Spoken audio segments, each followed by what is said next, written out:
사회생활을 잘하는 듯이 보이는 자폐 스펙트럼인들은 오늘 제가 말씀드릴 10가지 행동을 모두 하고 있었어요. 물론 저도 포함해서죠. 이 10가지 공통점을 안다는 것 자체가 제 인생에 너무나도 도움이 되었답니다. 자폐 스펙트럼을 가지고 있지 않은 사람들이 왜 그렇게 행동하고 또 나의 행동을 왜 그렇게 이상하게 생각하는지 알게 해줬기 때문이죠. 지금 이 영상을 보시는 여러분도 궁금하실 거예요. 나는 이 10가지 리스트에 몇 개나 해당될까? 체크해보세요. 다른 사람들과 관계에 진짜 도움됩니다. 이 공통점 리스트가 어떻게 만들어졌는지 말씀드릴게요. 그래야지 실제로 내 삶에 도움이 될지 판단할 수 있으실 테니까요. 처음에는 제가 하는 행동과 제 와이프는 하지 않는 행동을 30가지 목록으로 만들었어요. 저는 자폐 스펙트럼, 아스퍼거 증후군을 가지고 있지만 와이프는 보통 사람이거든요. 그리고 저에게 수업을 듣고 있는 자폐인 친구들과 사회에서 알게 된 자폐 친구들에게 물어봤죠. 혹시 이런 행동을 하세요? 네 라고 대답한 항목은 남겨두고 아니요 라고 한 항목은 지웠습니다. 그렇게 수많은 자폐인들과 대화하면서 목록을 줄여나갔어요. 마침내 제가 아는 모든 자폐 스펙트럼인들이 네, 저도 그래요 라고 말한 10가지 항목이 남았습니다. 다른 자폐인들이 이런 행동을 모두 하고 있다는 점에서 깜짝 놀랐습니다. 왜냐하면 DSM-5 같은 공식적인 진단 기준에서는 자폐인들의 평범한 일상생활 패턴은 알려주지 않거든요. DSM-5에서 말하는 제한된 관심사, 반복적인 행동, 사회적 상호작용의 차이, 이게 구체적으로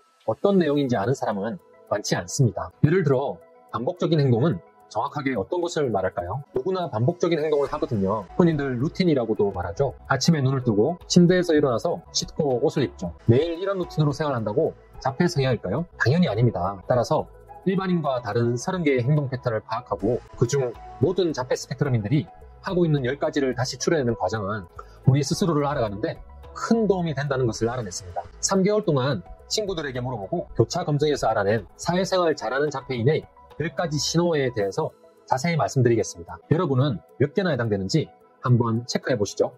신호 1. 나만의 자리가 있다. 감각 경험.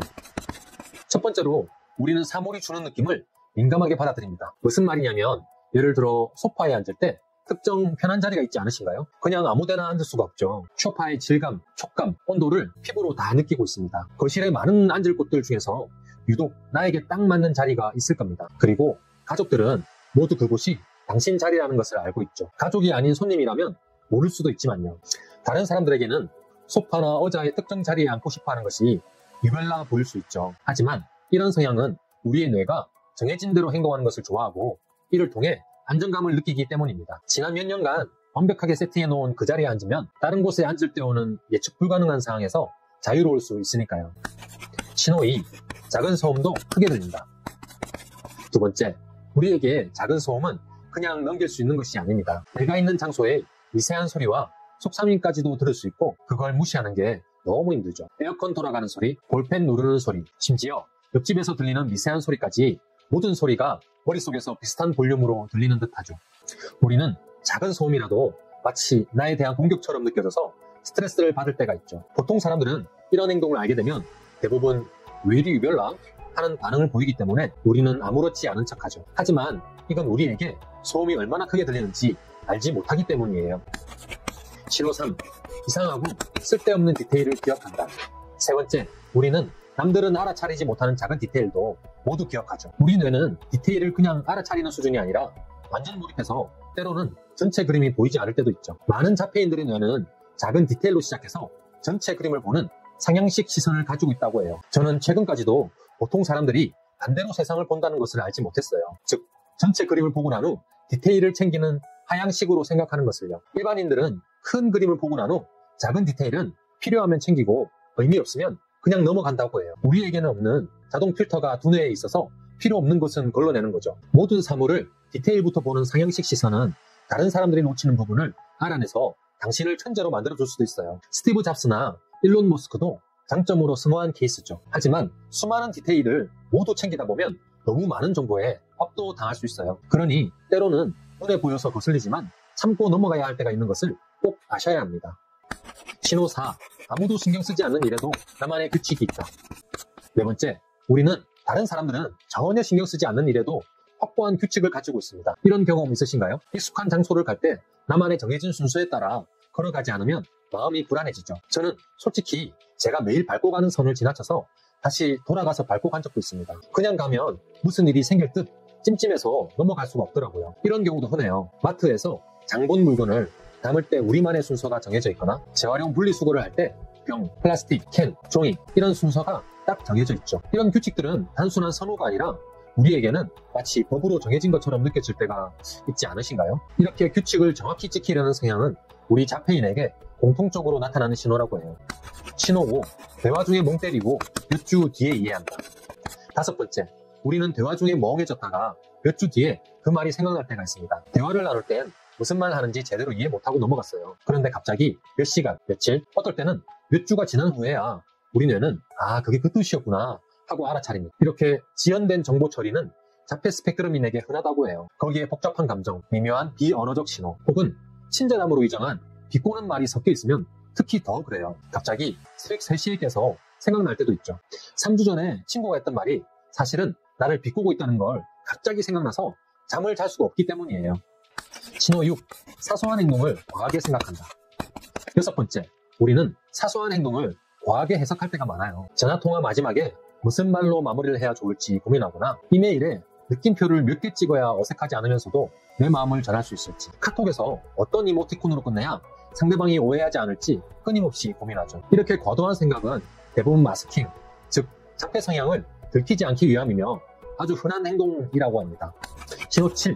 시간 관리가 다른 사람들과 다르게 힘듭니다. 7번째. 우리는 시간을 다루는데 좀 색다른 어려움을 겪어요. 약속 시간에 터무니없이 일찍 도착하거나 아니면 거의 아슬아슬하게 도착하거나 둘 중 하나죠. 이거 5분이면 끝나 라고 생각했던 일이 하루를 거의 잡아먹은 경우 있으신가요? 이런 시간맹 현상은 자폐인들이 흔하게 겪는다고 합니다. 신호 8. 음식은 맛보다 식감이 훨씬 더 중요하다. 8번째. 음식의 식감은 타협이 불가능해요. 이건 편식의 개념을 훨씬 뛰어넘는 감각이죠. 특정 식감을 아예 견딜 수가 없어요. 저 같은 경우에는 물컹한 버섯이나 흐물거리는 가지를 먹지 못합니다. 생각만 해도 끔찍하죠. 다른 분들은 미지근한 우유는 입에도 못 댄다고 하는 분도 계셨어요. 이런 식감에 대한 민감성은 우리 두뇌의 감각 처리와 깊은 관련이 있다고 합니다. 신호 9. 다른 사람의 기분이 내 기분이 됩니다. 9번째. 다른 사람의 분위기가 우리의 하루를 완전히 망쳐버릴 수 있어요. 상대방이 스트레스를 받으면 나도 덩달아 받죠. 그 사람이 기분이 안 좋으면 괜찮았던 나도 안 좋아져요. 이런 과도한 공감은 자폐인들에게 흔합니다. 그래서 자폐인은 공감 능력이 없다는 오해가 누군가에게는 너무 답답한 거예요. 때로는 너무 과하게 나타나는 경우도 있습니다. 마치 다른 사람의 감정까지 내 어깨에 짊어진 기분이에요. 신호 10. 박찬호 선수보다 더한 TMI거나 무뚝뚝하거나. 10번째. 우리는 모든 것을 과하게 설명하거나 혹은 너무 생략해서 설명하죠. 그 중간이 없어요. 이야기를 할 때 한 편의 다큐멘터리처럼 단계별로 모든 배경을 설명할 때도 있고 어떤 때는 핵심 디테일을 다 건너뛸 때도 있죠. 듣는 사람은 뭔 소리를 하는 거야 생각합니다. 저도 대화하다 보면 세세하게 디테일을 설명드릴 때가 있고 그냥 결론으로 건너뛸 때가 있는데요. 곰곰이 생각해보니 제가 중요하다고 생각해서 이야기하고 싶은 부분에만 집중하기 때문이더라고요. 제 생각에 별 내용 아닌 거라고 판단되면 그냥 요점으로 넘어가 버려요. 우리 뇌의 전두엽 부분이 일반인들과 다르기 때문에 나타나는 현상이라고 합니다.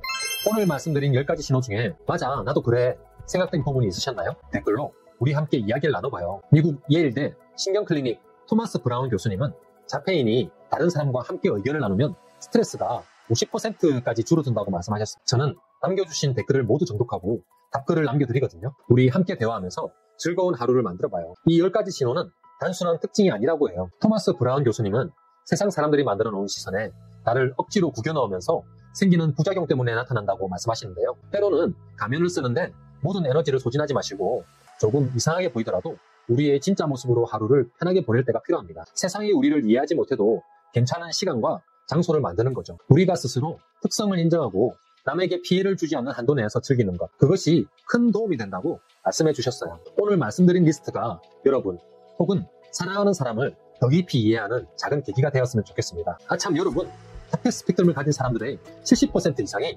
ADHD도 가지고 있다는 사실 알고 계셨나요? 제가 미국의 토마스 브라운, 러셀 바클리 교수님이 강연에서 말씀해 주신 내용을 정리한 영상이 있거든요. 나만의 정해진 루틴이 중요한 자폐 스펙트럼과 자유로움을 추구하는 ADHD가 함께 있으면 상반되는 증상으로 인해 너무 힘든데요. 미국의 두 교수님이 말씀해 주신 내용과 함께 한국의 전문가 뇌과학자 장동선 박사님, 신경정신과 전문의 오은영 박사님, 세브란스 병원 소아정신과 천근아 교수님, 서울대병원 소아정신과 김봉년 교수님, 경희대 의료원 정신의학과 반건호 교수님이 말씀해 주시는 해결 방법까지 한 번에 정리한 영상이거든요. 지금 여기에서 설명을 이어갈게요.